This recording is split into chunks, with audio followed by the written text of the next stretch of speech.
గులాబీ పార్టీకి కంచుకోట లాంటి సీట్లో భారీ ఓటమిని తలకెత్తుకుంది.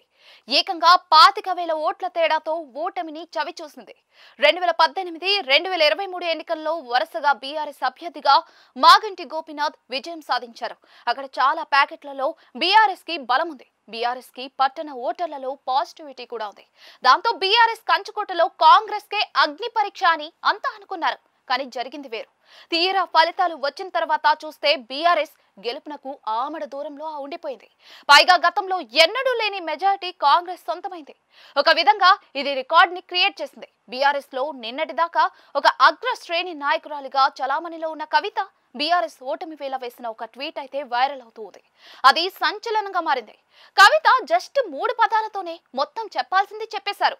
మరి అది ఎవరిని ఉద్దేశించి చేశారో, ఎవరికి తగలాలో వారికి తగిలేలాగానే ఆ ట్వీట్ అయితే ఉంది. కర్మ హిట్స్ బ్యాక్ అంటూ కవిత ట్వీట్ వేశారు. దానికి దండం పెట్టే ఎమోజీలు కూడా యాడ్ చేశారు. ఈ మాట గులాబీ పార్టీలో చాలానే వినిపించింది. ఆమెని పార్టీ నుంచి బయటకు పంపించినప్పుడు ఇదే రకంగా కొంతమంది హేళన చేశారు.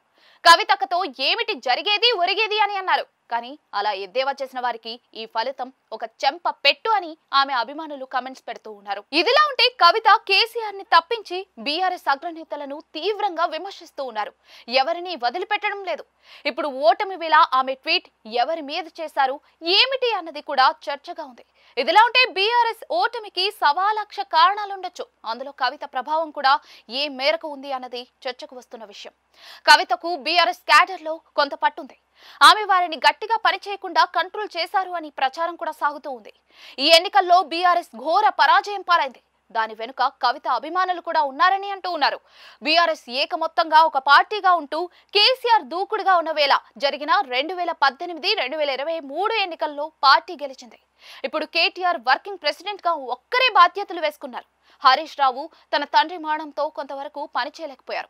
దానికి తోడు కవిత ఎపిసోడ్ కూడా బీఆర్ఎస్ బలాన్ని తగ్గించింది అని అంటూ ఉన్నారు. పైగా గులాబీ పార్టీలో వర్గ పోరు కూడా ఓటమిని రాసింది అని అంటూ ఉన్నారు.